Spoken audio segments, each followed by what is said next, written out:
नमस्कार, स्वागत है आप सभी का न्यूज वन इंडिया में। मैं हूं आपके साथ शाफनी पटनायक। बुलेटिन की शुरुआत करेंगे। लोकसभा में आज पेश होगा one nation one election bill. केंद्र कानून मंत्री अर्जुन राम मेघवाल बिल पेश करेंगे। बीजेपी ने अपने सांसदों के लिए व्हिप जारी किया। सभी बीजेपी सांसदों को सदन में मौजूद रहने के निर्देश दिए गए हैं। बड़ी खबर आपको बताते, जहां बीजेपी ने अपने सांसदों को मौजूद रहने के निर्देश दिए हैं, तो बीजेपी ने अपने सांसदों के लिए व्हिप जारी किया है। तो बड़ी खबर आपको बता दें, सभी बीजेपी सांसदों को सदन में मौजूद रहने के निर्देश। लोकसभा में आज पेश होगा one nation one election bill. तो केंद्र कानून मंत्री अर्जुन राम मेघवाल बिल पेश करेंगे और बीजेपी ने अपने सांसदों के लिए व्हिप जारी किया है। बड़ी खबर आपको बता रहे हैं। बहुत स्वागत योग्य कदम है हमारे प्रधानमंत्री माननीय श्री नरेंद्र मोदी जी जैसा विजनरी नेतृत्व इस देश के अंदर पिछले 10 साल का कार्यकाल पूरा करने के बाद तीसरी बार सरकार बनी है।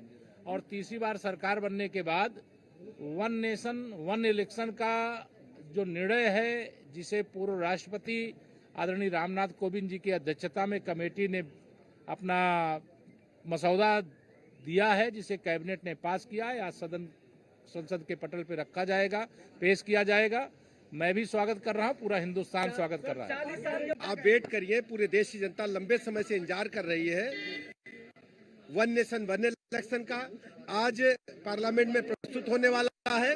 मैं प्रदेश की जनता की तरफ से आदरणीय प्रधानमंत्री जी का बहुत बहुत आभार प्रकट करता हूं। संविधान की तमाम धाराओं के खिलाफ है और वो बिल पास होने के बाद भी जो कमियां अभी हैं कि पैसा बहुत खर्च होता है, तब भी अगर विधानसभा भंग हो जाती है बीच में, अगर अविश्वास प्रस्ताव से या लोग दल बदल करके इधर उधर चले जाते हैं, तो तत्काल फिर चुनाव कीजिए, तो चुनाव तो होते ही रहेंगे इधर उधर। देखिए, समाजवादी पार्टी इसके विरोध में है और ये तानाशाही पर काम कर रहे हैं और तानाशाही देश में ला रहे हैं, लोकतंत्र को खत्म कर रहे हैं। ये बहुत स्वागत योग्य। तो वन नेशन वन इलेक्शन के फायदे क्या है? एक देश एक चुनाव का सबसे बड़ा फायदा ये कि एक बार चुनाव होने से प्रशासन और सुरक्षा बलों पर बोझ पड़ता है, क्योंकि उन्हें हर बार चुनाव ड्यूटी करनी पड़ती है। ऐसे में उनके लिए एक फायदेमंद रहेगा। एक बार में चुनाव निपट जाने पर केंद्र और राज्य सरकारें कामकाज पर फोकस करेंगी, बार वह इलेक्शन मोड में नहीं जाएंगी और विकास के कामों पर ध्यान दे सकेंगी। एक ही दिन चुनाव होने से वोटरों की संख्या भी बढ़ेगी, क्योंकि उनको यह नहीं लगेगा कि चुनाव तो आते ही रहते हैं, तो वे घरों से निकलकर अपने प्रतिनिधियों का चुनाव करने में रुचि दिखाएंगे।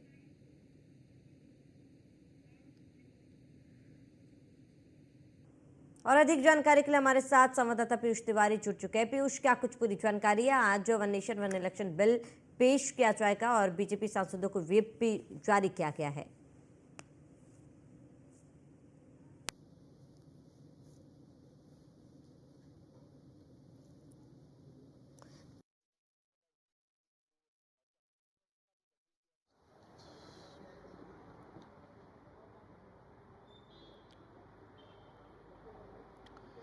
बिल्कुल, अगर हम बात करें तो वन नेशन वन इलेक्शन को लेकर आपने देखा कि पिछले साल से ही सरकार जो है वो पूरी तरीके से सक्रिय हो गई थी और आपने ये भी देखा कि बाकायदा इसके लिए एक जो समिति है उसका भी गठन किया गया था। इस समिति में रामनाथ कोविंद की बात करें, इसके साथ ही कुछ अधिकारी थे, कुछ विपक्ष के नेता थे, तो तमाम लोगों को भी इस समिति में रखा गया था। इस समिति ने कई दौर की जो बैठकें हैं वो कहीं ना कहीं की थी। इसके बाद कैबिनेट की भी बैठक हुई, कैबिनेट की बैठक से इसे मंजूरी दिया गया।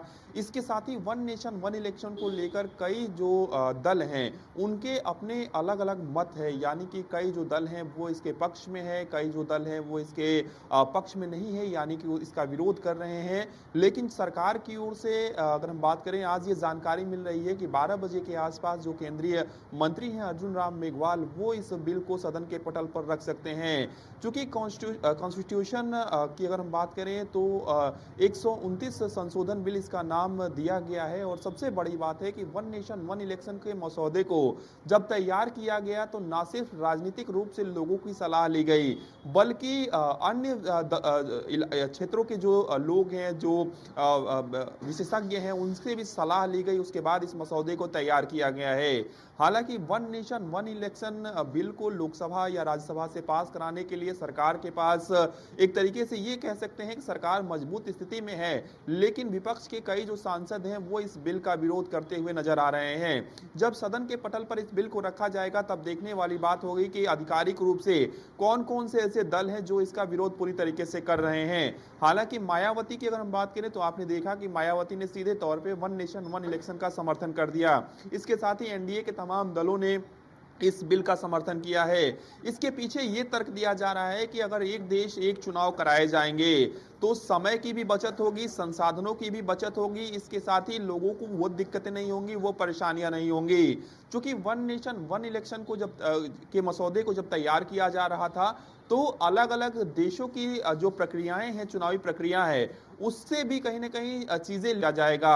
और जेपीसी में इस बिल पर पूरी तरीके से जेपीसी जो है वो मंथन करेगी। लेकिन सबसे बड़ी बात है कि वन नेशन वन इलेक्शन जब कराया जाएगा तो निश्चित रूप से अगर बिल पास हो जाता है, अंतिम जो मुहर है वो राष्ट्रपति की लग जाती है, तो आप देखिए कि कई जगहों पर, यानी कि जब वन नेशन वन इलेक्शन कराया जाएगा तो कई जो विधानसभा है उसको भंग कराया जाएगा। इसके साथ ही तमाम जो कानूनी प्रक्रियाएं हैं उसके उस हिसाब से जो सरकार है वो आगे बढ़ेगी। हालांकि ये भी जानकारी मिल रही है कि सोर्सेस के हवाले से कि चुनाव आयोग का ये मानना है कि वो वन नेशन वन इलेक्शन के लिए तैयार है, यानी कि सरकार इस बिल को पास करा लेती है तो चुनाव आयोग को किसी भी तरीके से दिक्कत या परेशानी नहीं होगी। खासतौर पे टेक्निकली रूप से हम देखें तो या ईवीएम के रूप में हम देखें तो।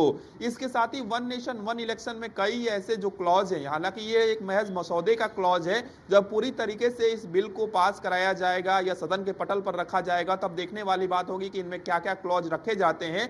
लेकिन ये जानकारी मिल रही है कि जो वोटर लिस्ट होता है वो पूरी तरीके से एक वोटर लिस्ट कर दिया जाएगा। ये भी जानकारी मिल रही है कि जो दूरस्थ इलाके में लोग रहते हैं, यानी कि मान लीजिए आप किसी अन्य राज्य की वोटर हैं और किसी और राज्य में आप रहती हैं, तो उसको भी वोट करने का जो अधिकार है वो मिल सके और बिना घर पर जाए हुए ये अधिकार मिल सके, उस दिशा में भी सरकार जो है वो आगे बढ़ रही है। उस मसौदे में इसको डाला गया है, यानी कि इसको एक तरीके से सरल बनाया जाएगा।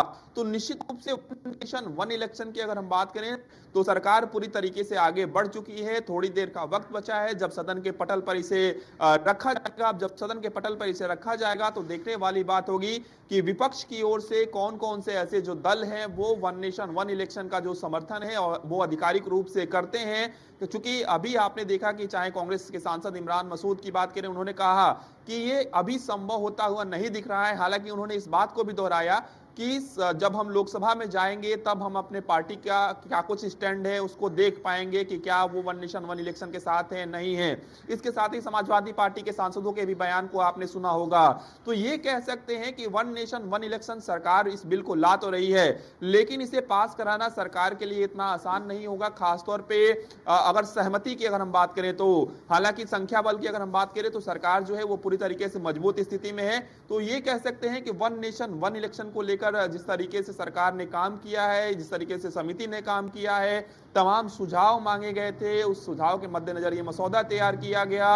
अब कहीं ना कहीं वन नेशन वन इलेक्शन वक्त की जरूरत है। तमाम जो विशेषज्ञ हैं उनका भी मानना है, क्योंकि आप देखिए कि जब चुनाव देश में होते हैं तो कई स्कूलों के जो शिक्षक होते हैं उनकी भी ड्यूटी लगाई जाती है, संबंधित जो विभाग होते हैं उनकी भी ड्यूटी लगाई जाती है, और अर्धसैनिक बलों की बात करें, राज्यों की पुलिस की बात करें, तो अलग अलग जो दिनों पर चुनाव होते हैं, विधानसभा के चुनाव अलग होते हैं, लोकसभा के चुनाव अलग होते हैं, तो कहीं ना कहीं जो मैन पावर है उनको 2 बार यूज करना पड़ता है, 2 बार ड्यूटी लगानी पड़ती है, तो उस पर रोक लगेगी। बिल्कुल पीयूष, देखिए तमाम फायदे, वन नेशन वन इलेक्शन के तमाम फायदे आपने गिनाए हैं, लेकिन कहीं ना कहीं अगर one nation one election bill pass हो जाता है तो जाहिर सी बात है इसको लागू करने में चुनौतियां भी सरकार के सामने एक बहुत बड़ी होगी।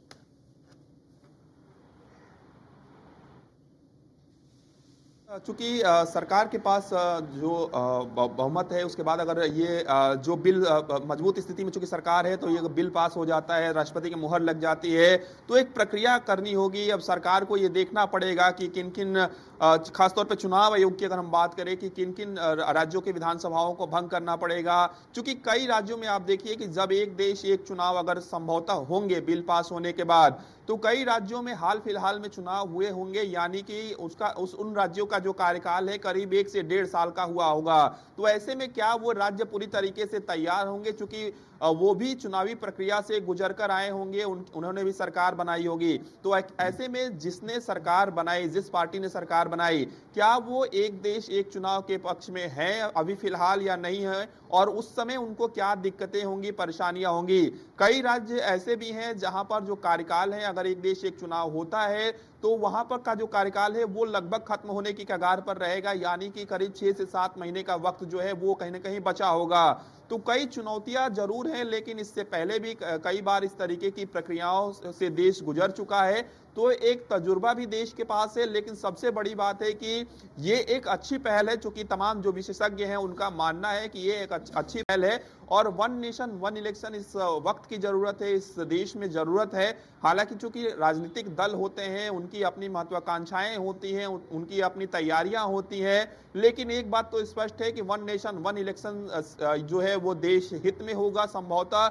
और कहीं ना कहीं सरकार ने बाकायदा जो मसौदा तैयार किया है उसमें ना सिर्फ भारत के चुनावी प्रक्रिया को देखा गया है, बल्कि अलग अलग देशों के भी चुनावी प्रक्रिया को देखा गया है। उनमें से जो अच्छे जो क्लॉज हैं उसको इसमें मेंशन किया गया है, उसको इसमें डाला गया है।